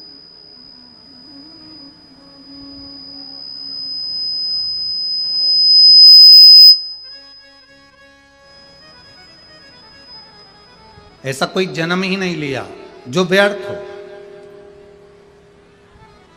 एक कथा आपके अंदर उतार के रखना, जो हमने पहले कही, आज फिर कह रहे हैं। जितनी माताएं यहाँ बैठी है वो अपने सोने वाले कमरे में, जिसमें वो सोती हैं, विश्राम करती हैं, उस कमरे के अंदर फालतू का अटाला नहीं रखती, कबाड़ा नहीं रखती, बेकार सामान नहीं रखती।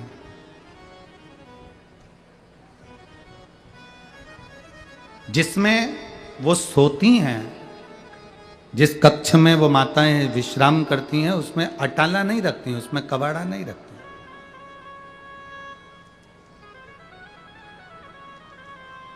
उसमें वो व्यर्थ चीजें नहीं रखती।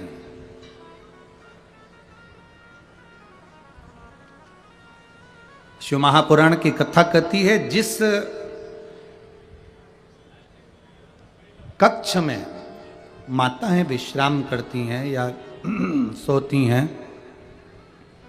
आराम करती हैं, सोते हैं, उस कक्ष में वो कबाड़ा नहीं रखते, बेकार सामान नहीं रखती, कीमती सामान, अच्छा सामान रखती हैं।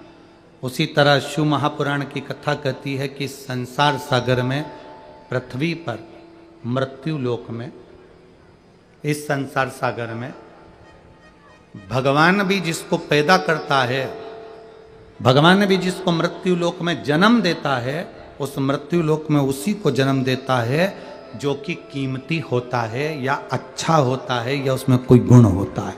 वरना पैदा ही नहीं करते। और तेरी कृपा बिना न हिले एक भी अणु, लेते हैं श्वास तेरी कृपा से तनो तनो। बखान क्या करूं मैं राखों के ढेर का, चपटी भभूत में है खजाना कुबेर का। हे गंगाधार मुक्ति द्वार ओमकार तू भोले ओमकार तू। आयो शरण तिहारी शंभु तार तार तू। ये शिव की उदारता। हमारे बीच में माननीय राजा साहब जी ठाकरे जी की धर्मपत्नी श्रीमती शर्मिला ताई है ना,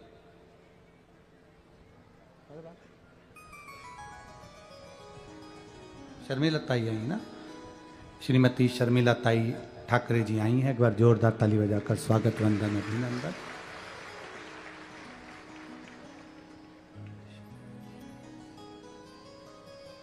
बहुत बहुत साधुवाद जो शिव की कथा में बाबा की रस भक्ति को श्रवण करने आप पधारे, उसके लिए बहुत बहुत साधुवाद। एक बार जोरदार ताली बजाकर स्वागत वंदन। शिव तत्व को धारण कर,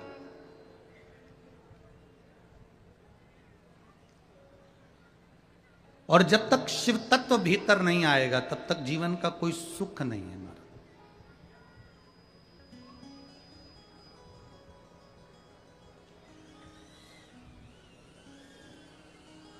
राम जी को प्रसन्न करना हो तो क्या बोलना पड़ता है? जम के बोलो जरा। मान लो राम जी को प्रसन्न करना हो तो क्या बोलना पड़ेगा?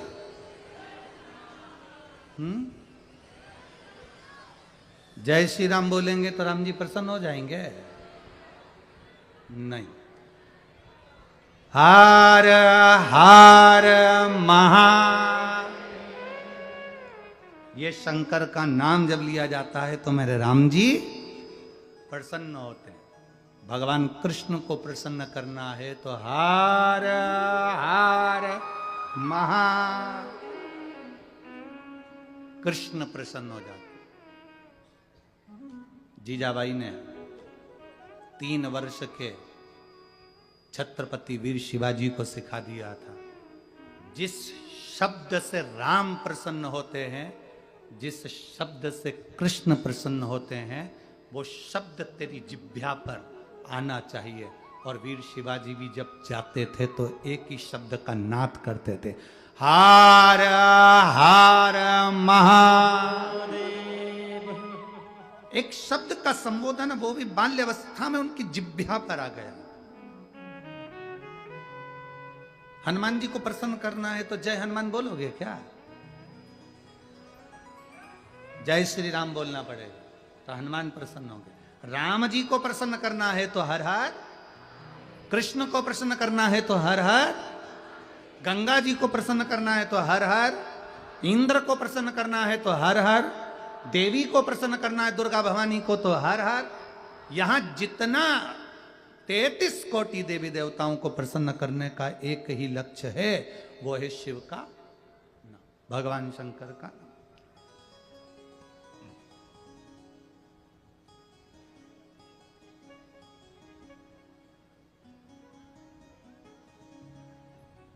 कलिकाल में कैलाश पर्वत से बड़ा कोई लोक नहीं है।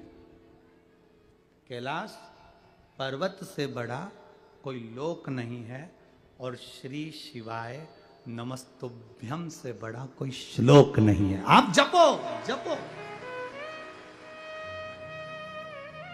ओम नमः शिवाय बोलो, राम नाम बोलो, कृष्ण नाम बोलो, शिव नाम बोलो। शिव से बड़ा कोई श्लोक नहीं। जब हम श्री शिवाय नमस्तुभ्यम बोलते हैं तो हम अपनी आत्मा से, चित्त से, मन से, वृत्ति से, शरीर से भगवान के चरणों में झुक गए होते हैं, प्रणाम कर रहे, नमन कर रहे।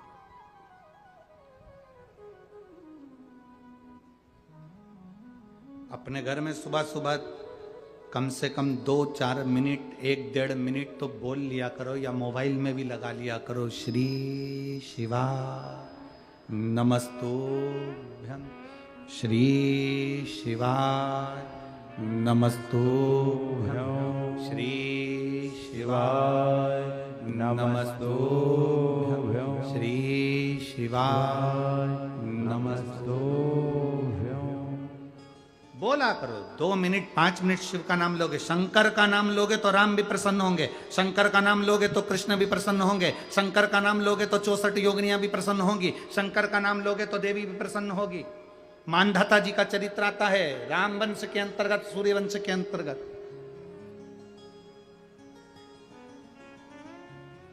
एक चरित्र आया है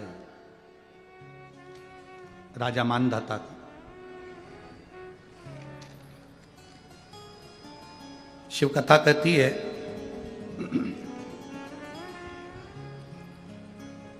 सूर्यवंश के अंतर्गत एक बड़ा सुंदर चरित्र का वर्णन किया गया। भगवान राम के पूर्वज थे मानधाता जी, जो तप करने के लिए वन क्षेत्र में गए, पर्वतों पर गए और बहुत हजारों वर्ष तक उन्होंने तप किया, तप करा, पर भगवान के दर्शन नहीं हुए, ना कोई वर प्राप्त हुआ उनको।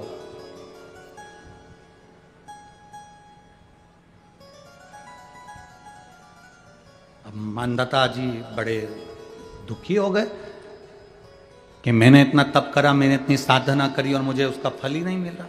मेहनत करो और फल ना मिले तो दिल तो दुखता है, परिश्रम करो और फल ना मिले तो मन तो दुखता है।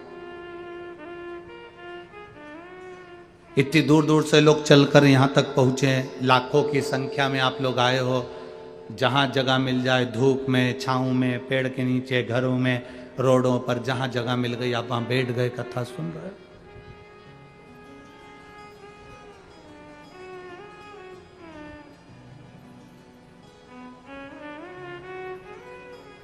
और जितने भी आए हो ना, खाली हाथ नहीं आए हो, तुम्हारे साथ में कोई बैग, कोई मोबाइल, कोई पर्स, कुछ ना कुछ है।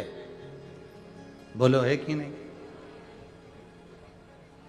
कुछ भी नहीं है तो टोरा टोरी है, छोरा छोरी, वो क्या होता है, मुलगा मुलगी, वो भी है। मतलब तुम कुछ ना कुछ तो लेकर आए हो, पक्का।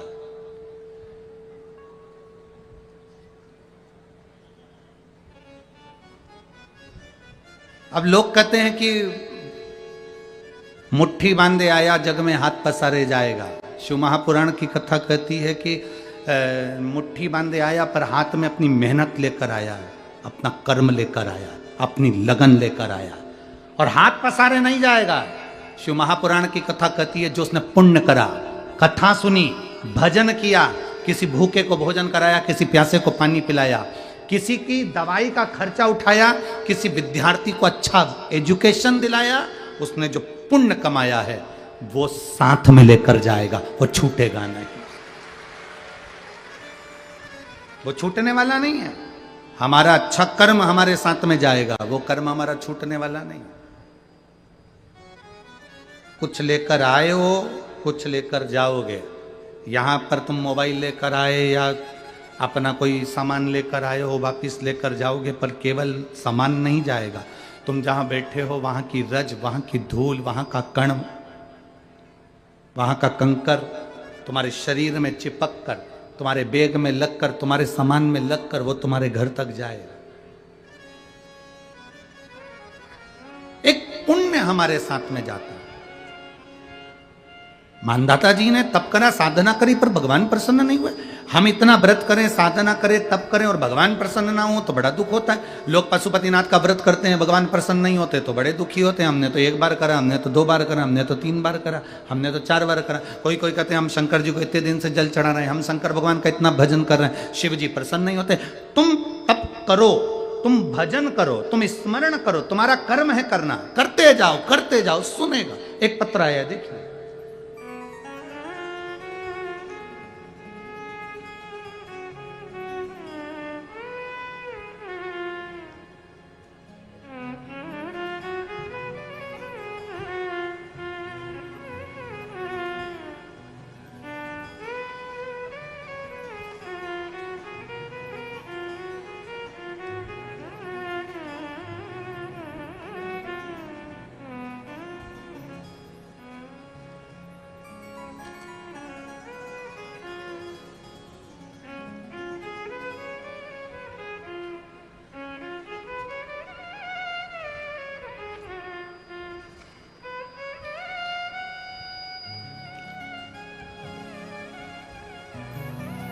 मेरा नाम उज्ज्वला, मेरा गांव नले गांव, मंडल इचोड़ा, जिला आदिलाबाद, तेलंगाना।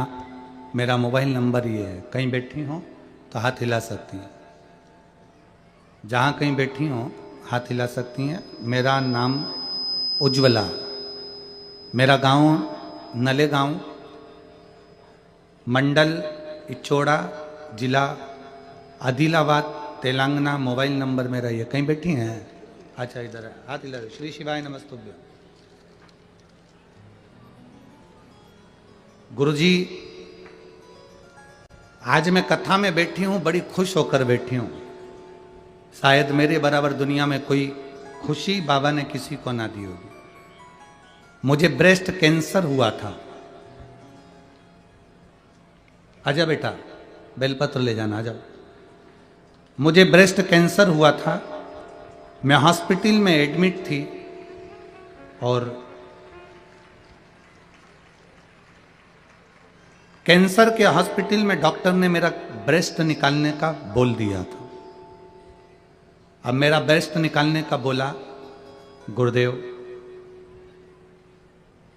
उसी कैंसर के हॉस्पिटल में पोछा लगाने वाली बाई ने मुझसे कहा, जी आपको ब्रेस्ट कैंसर हो गया है और आपका ब्रेस्ट निकाल रहे हैं, ऑपरेशन होगा। वो पोछा लगाते लगाते वो बाई बोली कि एक काम करो ना, आपका कोई रिश्तेदार अगर आपके घर पर हो तो उसको बोलकर एक बार शंकर जी का चढ़ा हुआ पानी मंगवाओ ना और थोड़ा सा पियो ना। कौन बोली है ये? जम के बोलो जरा। पोछा लगाने वाली हॉस्पिटल में झाड़ू पोछा करो। मैंने अपने परिवार वालों से कहा कि ऑपरेशन बाद में कराएंगे, पहले मैं पशुपतिनाथ का व्रत करना चाहती हूं। पशुपति व्रत? हाँ, मुझे एक महिला ने कहा है मुझे पशुपति व्रत करना है और शंकर जी पे चढ़ा हुआ पानी पीना, इसके बाद मैं ब्रेस्ट का ऑपरेशन कराऊंगी, इसके बाद मैं कैंसर का ऑपरेशन कराऊंगी और ब्रेस्ट निकल पाऊंगी। मैं अभी ब्रेस्ट नहीं निकल पाऊंगी, ना मैं अभी कैंसर का ऑपरेशन कराऊंगी। मुझे केवल एक बार पशुपति व्रत कर लेने दो, उसके बाद मेरा ब्रेस्ट निकाल देना, कैंसर का ऑपरेशन कर देना। मेरे परिवार के लोग घर ले गए। मैंने उसी बीमारी में भगवान शंकर के 5 पशुपति व्रत करे, शिव जी पे चढ़ा हुआ जल पिया, बाबा का बेलपत्र खाया। हर रोज मंदिर में जल चढ़ाने जाती हूं, बाबा का चढ़ा हुआ जल पीती हूं। बाबा की कृपा ऐसी हुई कि बाबा को मैं जब ऑपरेशन के लिए वापस गई तो उसी हॉस्पिटल में जब मेरी जांच हुई तो मेरा कैंसर नॉर्मल आया, कैंसर समाप्त था। मैं बाबा को प्रणाम करने के लिए आई। शायद मेरे बराबर कोई भाग्यशाली नहीं होगा, इसलिए मैं बाबा को तेलंगाना से यहाँ आकर प्रणाम करने के लिए आई हूँ। गुरुदेव, मैं बाबा का क्या वर्णन करूँ। गुरुदेव, आज मेरा कैंसर पूरा समाप्त हुआ है। मैं बाबा को धन्यवाद देने के लिए। यह शिव तत्व है, शंभु ओ घड़ी।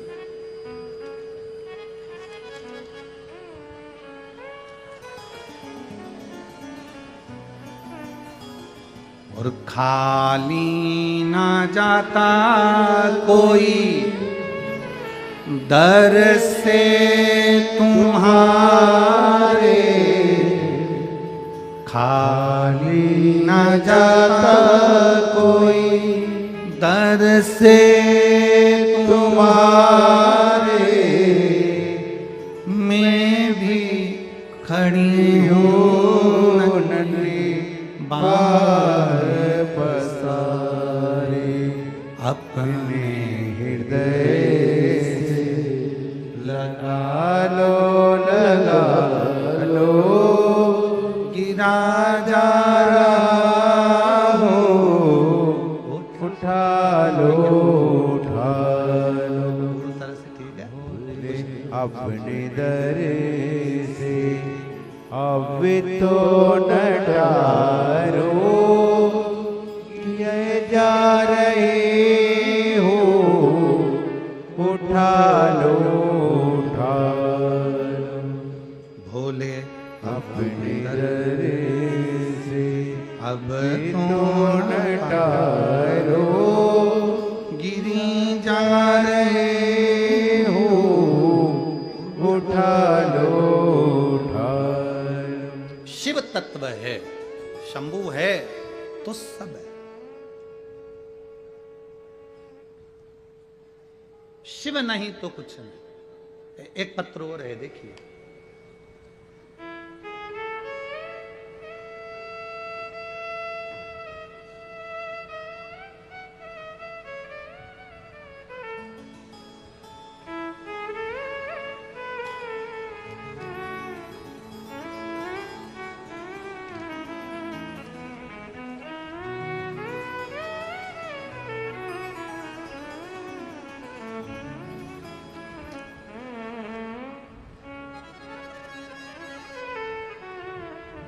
मैं सो पूजा रमेश गिरोले,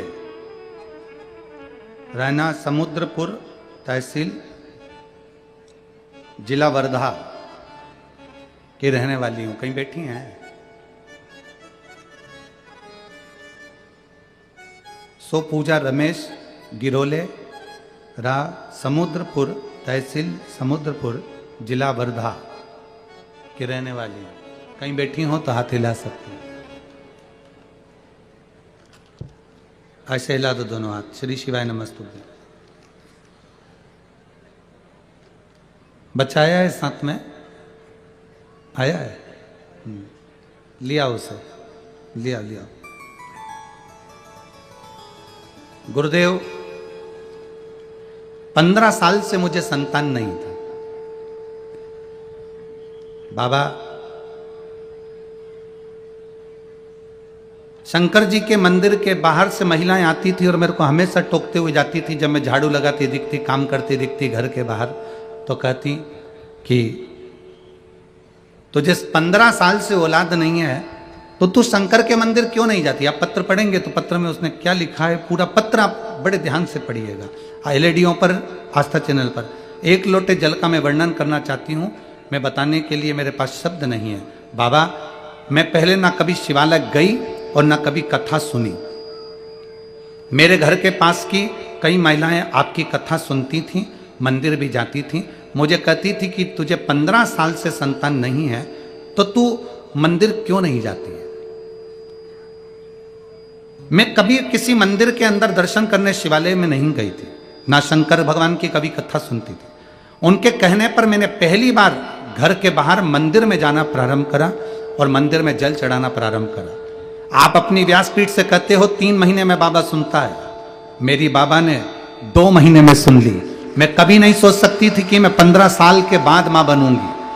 डॉक्टर के हिसाब से 15 साल के बाद मैं मां बनूं, यह हो ही नहीं सकता। पर मेरे बाबा ने मेरे ऊपर कृपा करी और बाबा की कृपा से ऐसी करुणा हुई कि 11/11/2023 को मेरे घर में पुत्र रत्न की प्राप्ति हुई। मैं बाबा को यहां प्रणाम करने के लिए आई। 15 साल के बाद मेरे बाबा ने मेरी झोली भर दी। गुरुदेव, हमने तो आस भी छोड़ दी थी कि अब बच्चा होगा ही नहीं। लोगों को 2 साल, 5 साल, 6 साल, 7 साल तक इंतजार करते हैं कि बच्चा होगा। डॉक्टरों को दिखाते हैं कि बच्चा होगा। पर कौन को मालूम होगा कि 15 साल के बाद भी बच्चा हो सकता है। और बाबा ने मुझे 15 वर्ष के बाद संतान दी है। मैं उसको लेकर आई हूँ गुरुदेव, उसको प्रणाम कराने के लिए लाई हूँ। जाओ। श्री शिवाय नमस्ते। शिव तत्व है ये, औघड़ी है शिव।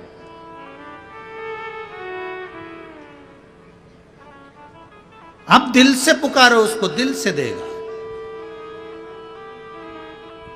आप दिल से भजन करो उसका, वो दिल से सुनेगा। और तेरे दरबार की बाबा निराली शान तेरी है, तुझे देते नहीं देता पर झोली भरी देखी है, मुख दुनिया मोड़े ना बाबा तू मुखड़ा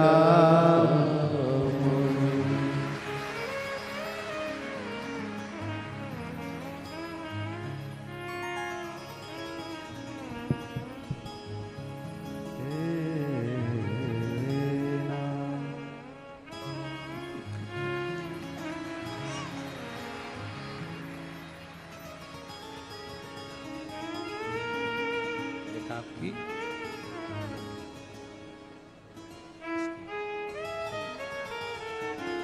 खिलाना नहीं है, उसके कमरे में रखो, आपकी खा लेना। अरे लुटा दिया भंडार काशी वाले ने कर दिया माला माल, काशी वाले ने लुटा दिया भंडार काशी वाले ने कर दिया माला माल, काशी वाले ने। शिव तत्व कह रहा है, जिसने दिल से भजा उसको उसने दिल से दिया, जिसने दिल से पुकारा उसने उसको दिल से प्रदान किया। एक अविरल भक्ति, एक विश्वास शिव के प्रति रखो। इस माँ ने पत्र में लिखा, मैं कभी शिव के मंदिर नहीं गई और ना मैंने शिव महापुराण की कथा सुनी। वो तो महिलाओं ने मुझे बोला कि तेरे 15 साल से औलाद नहीं है तो तू मंदिर क्यों नहीं जाती, शंकर को जल क्यों नहीं चढ़ाती। अब यहां कहने वाला कोई सियोर वाला महाराज नहीं आया था, यहां कौन बोल रही हैं? महिलाएं। आप इतने सारे भक्त कथा सुनते हो, लाखों की संख्या में आप लोग कथा श्रवण करते हो। आपसे एक निवेदन जरूर है, आपके आसपास के लोग अगर शंकर के मंदिर नहीं जाते तो एक बार आपको भी कहना चाहिए कि चला करो हमारे साथ, शंकर के मंदिर में एक लोटा जल चढ़ाया करो, तुम्हारा दुख कटेगा जरूर, संकट मिटेगा जरूर। कहा करो। गांव में, मोहल्ले में, शहर में, कॉलोनी में, किटी पार्टी में महिला संगीत हो चाहे कुछ भी हो, तुम्हारे यहाँ के डीजे बजे, बैंड बजे, बाजा बजे, कुछ भी बजे, उसमें पहला नाम श्री शिवाय नमस्तुभ्यम, उस बैंड बाजे में, उस डीजे में, उस महिला संगीत में, किटी पार्टी में, तुम्हारे बुलौए में, तुम्हारे भजन में, मंदिर में, तुम्हारे घर में, भजन के अंदर पहला नाम यही निकलना चाहिए। जितने सुनेंगे उसके कानों में जो शब्द जाएगा उसका फल आपको मिलेगा। बोला किटी पार्टी भी चालू करो, हम मना नहीं करते आप लोगों को कि किटी में मत जाओ, खूब जाओ। ब्यूटी पार्लर भी जाओ तो पहले पार्लर वाली से भी कह दो श्री शिवाय नमस्ते, क्या दिक्कत है। हॉस्पिटल में भी जाओ तो मैडम, डॉक्टर, सिस्टर जो मिले, पहला शब्द दिखाने गए हो, बड़ी बीमारी का चांस भी है, डॉक्टर कह रहा है कि तकलीफ हो सकती है, पहला शब्द तुम्हारे मुंह से उस डॉक्टर को प्रणाम करो, जब हाथ जोड़ो, नमन करो, जब उसके पास में जाओ तो उससे भी कहो श्री शिवाय नमस्तुभ्यम। शब्द का संबोधन, आधा तुम्हारा दुख, अकाल मृत्यु वो मरे जो काम करे चंडाल का, काल उसका क्या बिगाड़े जो भक्त हो महाकाल। हम शंकर भगवान को जब आगे रखेंगे, हम श्री शिवाय नमस्तुभ्यम को जब आगे रखेंगे, जब हम भगवान शंकर, वीर शिवाजी, छत्रपति शिवाजी महाराज करते क्या, सबसे पहले शंकर को आगे रखा। माहिल्याबाई का दर्शन करा आप लोगों ने? माहिल्याबाई होलकर, उनके हाथ में शिवलिंग रखा रहता था। कितनी कितनी सेना ने आक्रमण करा, अकेली स्त्री, पति भी नहीं, पूरा बोझ चार तरफ से 4 सेना ने घेर लिया था और अहिल्याबाई होलकर के पास में उतनी सेना नहीं थी। माता अहिल्याबाई के पास में इतनी सेना नहीं थी। सैनिकों ने आकर कहा, और सैनिक आकर बोले, मां आपको मालूम है महारानी जी, 4 तरफ से सेना आ रही है और अपने पास इतनी सेना नहीं है। अहिल्याबाई, माहिल्याबाई होलकर ने कहा, तुम चिंता मत करो, मेरे पास में ये शिव है, अगर ये है तो 4 तरफ की सेना को ये संभाल लेगा, तुम तो केवल अपना कार्य करते जाओ, बाकी का सब वो निपटेगा। माता अहिल्याबाई के जितनी मूर्ति का दर्शन करोगे, माता अहिल्याबाई की जितनी मूर्ति का तुम दर्शन करोगे, जहां देखोगे उनके हाथ में आपको शिवालय मिलेगा, शंकर का शिवलिंग मिलेगा। वो बिना शिवलिंग के रही नहीं। विजय मिली तो शिवलिंग ने दी। जो करती थी वो शंकर के भरोसे पर करती थी और शंकर के आश्रित होकर करती थी। प्रथम शिव को रखो, डॉक्टर को दिखाने जाओ तो श्री शिवाय नमस्तुभ्यम, कोई काम की शुरुआत करो तो श्री शिवाय नमस्तुभ्यम, घर से निकलो तो श्री शिवाय नमस्तुभ्यम, घर के अंदर प्रवेश करो तो श्री शिवाय नमस्तुभ्यम। आप शिव को आगे रखो। जो शंकर को अहिल्याबाई होलकर जैसे शिव को आगे रखती थी तो उसका फल उनको मिलता था।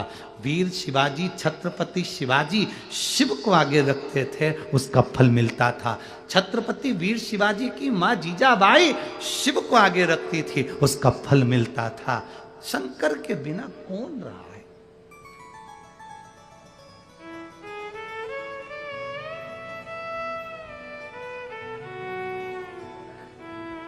आप भगवान शंकर के विरल भक्ति को धारण करिए। मानदाता तप करे, फल नहीं मिला।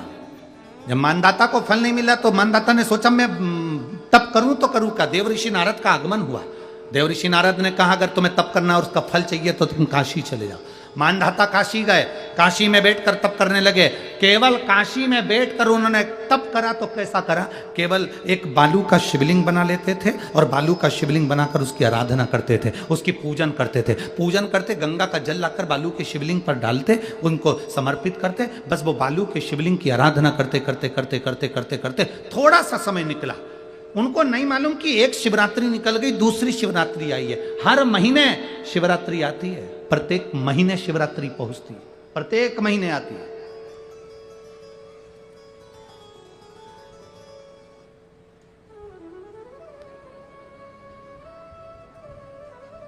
एक शिवरात्रि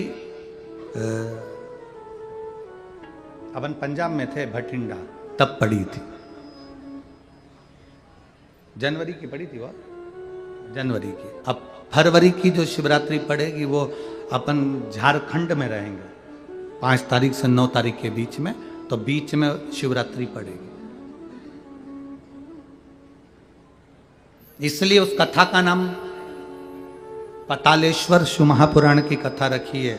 हड्डी उसमें मूल है आपका बुढ़ापा ना बिगड़े उसके लिए वो कथा है।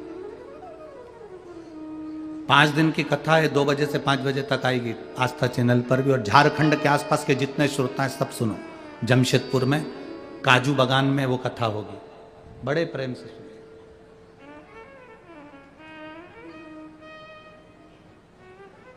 काजू बागान में तुम ये सोचकर मत आना कि काजू तोड़ के खा लेंगे।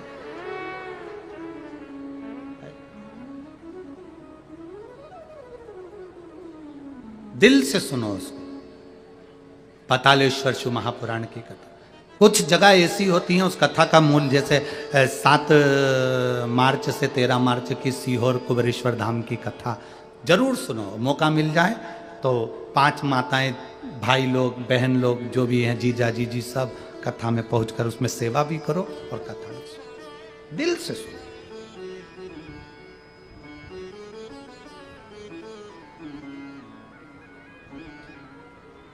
भगवान की भक्ति को धारण करिए। मानधाता ने बालू का शिवलिंग बनाया, पूजन करना प्रारंभ करी, गंगा जी का जल ले जाकर चढ़ा देते। अब कोई तप नहीं, कोई साधना नहीं, कोई नेत्र बंद कर नहीं बैठे, कोई तप साधना में नहीं बैठे, कोई घोर तप करने के लिए नहीं बैठे, केवल शंकर का शिवलिंग बनाया, पूजन करी। साल में एक दिन सावन के महीने में जो शिवरात्रि आती है, हम भी टीवी के माध्यम से, सोशल मीडिया के माध्यम से आप सबके घर में पार्थिव शिवलिंग का निर्माण करवाते हैं। उसका कारण केवल इतना है कि हम पूरी जिंदगी तप नहीं कर पाते, पूरे साल व्रत नहीं कर पाते, साधना नहीं कर पाते, तो कम से कम सावन के महीने की शिवरात्रि पर जब अपने घर में मिट्टी का शिवलिंग बनाकर पूजन करते हैं तो हमें तप और साधना का पूरा फल प्राप्त हो जाता है। करने वाले, विरोध करने वाले करते रहते हैं, शाम को तो व्रत ये वाला उपवास करना ही नहीं था, पूजन कराना ही नहीं थी, इसमें ऐसी पूजन करा दी, उसमें वैसी पूजन करा दी, ये गलत बोल दिया, ये सही बोल दिया, ये ऐसा कर दिया, काली मिर्ची चढ़वा दी तो ये चढ़वा दी। बोलने वाले बोलते रहेंगे, तुम अपना काम करो, पार्थिव शिवलिंग का निर्माण करो, पूजन करो, आराधना